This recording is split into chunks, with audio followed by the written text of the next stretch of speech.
All right, we'd like to welcome Jordan Spieth to the interview room here at the Players Championship 2023. Jordan, you're in here coming off a really good competitive week last week at the Arnold Palmer where you tied for fourth, but you're in contention down the stretch. You must feel comfortable coming in here with some good vibes in your game. Just speak to us about that a little bit. Yeah, I feel the last month or so, I would say since Phoenix, I feel really confident.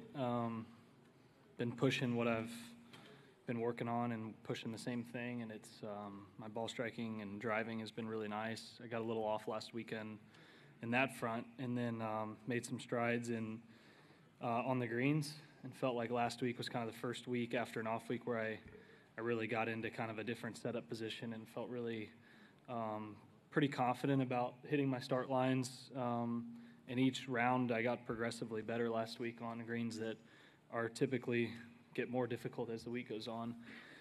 So all in all, I feel good. I don't have a great track record here at this event. You know, it doesn't take much research to figure that out, but I feel like when striking it well, having some momentum and feeling like a little bit of freedom as far as being able to play aggressively here, that's going to kind of be my strategy this week to try and take advantage. I mean, be patient, but when you get a couple opportunities, make sure you go ahead and fire away. So it's weird to come to the TPC Sawgrass and feel like it's a less stressful week than the week before, but that's just a heavy stress golf course last week. It feels like you get one or two breaks the entire round, and you might get maybe a couple more this week, but it feels like quite a bit. It's a lot greener here this week than it Seems like last. Just raise your hand if you have a question, and we'll get a microphone to you. We'll start on the right here with Doug. We just jump into it, Jordan. From being in the meeting at Delaware to what was presented last week, where do you think the biggest gain was made? I think the idea that I can confidently say that it's not two separate tours, as much as that might be perceived that way. In Delaware, that was the first presentation, was essentially two separate tours, and to get to a place where every single full card holder can play in every single PGA Tour event that season meant there had to be some give from then, and I think it was the right thing to do. You still have elevated events with the overall from Delaware till now, the idea being that get the top ranked players in the world playing as often together on the PGA Tour as possible. And I think that's been done while providing an opportunity for any, you know, guys who are future stars to be able to still get into those top events within a week, as well as any other card holder that may not start in the elevated events to start the season. So I think I'm pleased with where the work the PGA Tour has done in regards to feedback from players. I felt like in the last 6 months, maybe 4 months, the communication's been fantastic. And hopefully this is a product that doesn't need to be changed much once the nicks are kind of figured out over the next 6 months or so, the little details. Hopefully it can be a situation where there doesn't have to be a lot of change over the next 20 plus years, and that was really the outlook that we all had on it. Ma'am, if you could get that mic to Don in the back row, and in the meantime, we'll come to Clayton in the front. Yeah. Well, you mentioned your track record here at the Players. You have several missed cuts over the years. You know, what has been the biggest... I said it didn't take much research. I didn't need you to actually research it. Yeah, what has been the biggest challenge for you playing this golf course? It's a good question. I mean, I think when I've mentioned it to Michael, I think I've mentioned I don't play it with enough patience. And that kind of goes against what I just talked about, being aggressive. But there's such a balance there to being confident and swinging aggressively to the right targets versus visually, I've had a hard time on this golf course because I like to see a lot of feel shots. And out here, there's not a lot of stuff to work it off of. It seems like if a ball is moving away from a hole, it's just going to move further away from a hole. And I have a hard time visually with that versus, say, Kapalua or Augusta, where it's just you're working a ball off a slope or wind and greens feed in and out. And I think that's been my toughest. It's been more in the approach game and even some tee balls, just feeling confident that when the ball lands, it's going to stay versus feeling like it kind of gets rolling off the sides. That's the only thing I can think of right now. Go to Don in the back row. Jordan, yourself and a number of your peers have grown up fast on the tour, and a lot of you are now parents and dads. I was wondering if you could tell me how that changes you as a person and how it changes your attitude to golf, whether it helps or hinders you as a player. I'm not someone to say, man, my perspective on everything's changed, because I don't feel very different at all. It really hasn't changed my outlook on golf. I would say certainly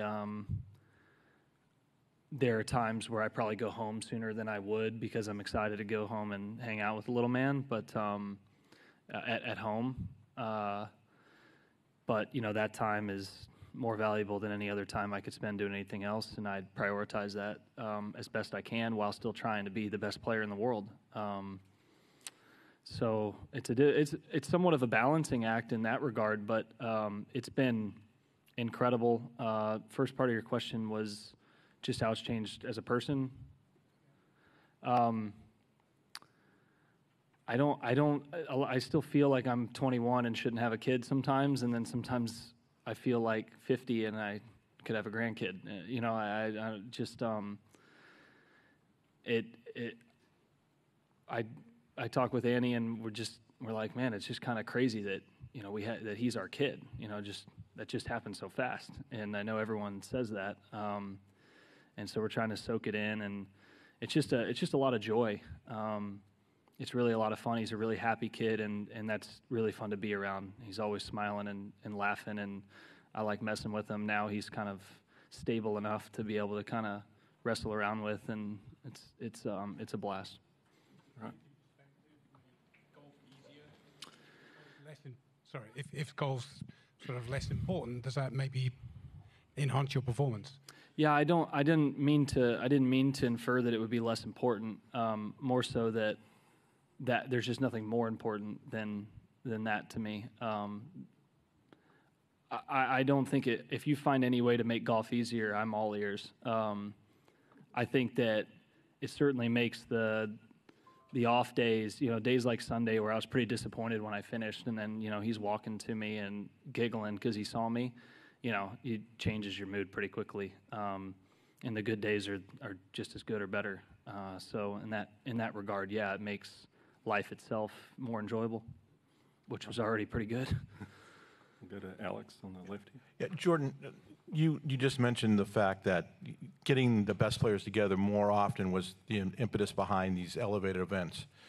That being said, and all the players buying into that idea, did you have to raise the purses that high to get there? No, but I think that why would you not maximize what sponsors, networks, and the tour itself can maximize? I don't remember that being like, hey, these have to be at a set number to get there, but if a tournament sponsor wants to have essentially a major championship at their tournament, the tour felt that they would be able to charge a certain premium for that, and that's kind of where we've gotten to this year, and hopefully for future years. I don't see why you wouldn't try and maximize the value that you can from our perspective at all. Okay, we'll go in the back to Anne. Hey, Jordan, can you talk, I'm back here. Hi. How you doing? Can you talk more about your mindset about bouncing back from disappointing losses? I know it's a big part of the game for everybody, but how do you mentally deal with major disappointments, and does it get easier as you get older? Yeah, I wouldn't call it a major disappointment. I mean, I started the day 4 back, and I didn't look at a board. I knew I was probably, you could feel it in the crowd, and you know how you're playing, you know how the course is, and last week was a great week. I actually felt that I hit my lines on every putt. I didn't hit my driver well on the weekend. I've been driving the ball really nicely, and I didn't put the ball in the fairway enough on Saturday and Sunday, or else it would have been a breeze to the finish line, I think. And that's how I look at it, is I want to improve there, and I want to continue to press my foot on the pedal on what I've been doing on the greens. And the rest of it was really solid, so a lot of maintenance, but certainly some kind of getting back to some of the stuff I was doing early last week, even Pebble and Riviera with my longer clubs, where I lost a little bit of mechanically lost a little bit of the soundness that I had then. And I know what it was, and it just takes sometimes a couple days of with eyes on it with my coach, and that's what I've been trying to do yesterday, today, and tomorrow. So I look at it as a lot of positives. I hit every putt where I wanted to. I missed a few late, and I looked back, at the greens books afterwards where you can plug them in and see, and I just misread them, and that's a lot easier to swallow than scared bad strokes. And this was different, and I felt really, really confident going into every shot and every putt, and had a really good week. And I'll try and get back into contention this week, and especially as we head into the majors, you can't be in contention enough. You just get more and more comfortable each time. That was the first time, really, Sunday on a back nine I've had a chance to win in quite a while, so I need to do that more often so that it becomes easier and easier. Just time for a couple more. We'll go right in the middle here and then to the back. Well, Jordan, you actually answered part of my question, which was you Great. said that you had not had a lead late on a Sunday in quite a while, and what did that feel like? And also, you mentioned that you did not look at a leaderboard. Is that typical for you? Yeah, it's not. I don't, especially on really challenging golf courses, I'm not going to play a hole a different way or take a different club, regardless of the position I would be in. So I didn't feel that it wasn't useful at all, because I was playing against myself on the golf course to try and shoot the lowest score I could. So the other guys didn't matter on a place like that. And so that's why I felt I didn't need to, especially coming from four back, where people win on that golf course from four back. I mean, it's possible, and it is here too. It's not everywhere. It's difficult in other places. You need some help other places, but you can go out and get it from within 3 or 4 shots of the lead. I felt really good, to answer your question. I felt awesome. I actually, a couple times, I felt grateful, and I was sitting there going, this is what I love to do. There were times where I didn't think I'd get back in this situation in big tournaments. And so I felt pretty confident. I wanted to kind of walk tall and feel confident stepping into every shot, and I wanted to be grateful and just embrace, like, hey, the way my heart is racing right now, and the way and these difficult holes coming up, I mean, this is why I got into this game. If you don't like it, then you're not going to be here very long. So learn to embrace and enjoy it, and I did. One last one from Matt in the back. Jordan, you mentioned at Kapalua to the no laying up guys that your body just doesn't allow you to swing the way that you used to swing. I'm wondering, as you adapt to your new swing and your new body, do you have a primary swing thought? And if you do, what is it? So I think where I was referencing that was like my early couple years on tour, where I had a lot less mobility and flexibility. And some of that just came from being in the gym, but some of it's just natural. I mean, when you're 19, you're not at your prime level of what you can be at in strength and stability and mobility, flexibility, all that, pliability. So I would say, like, if I look at a time frame, the 2017 time frame, it was a pretty similar situation to where I'm at now, and so that's easier to look at to try and map. A lot of it for me has to do with, like, the connectivity of my body to my arm swing.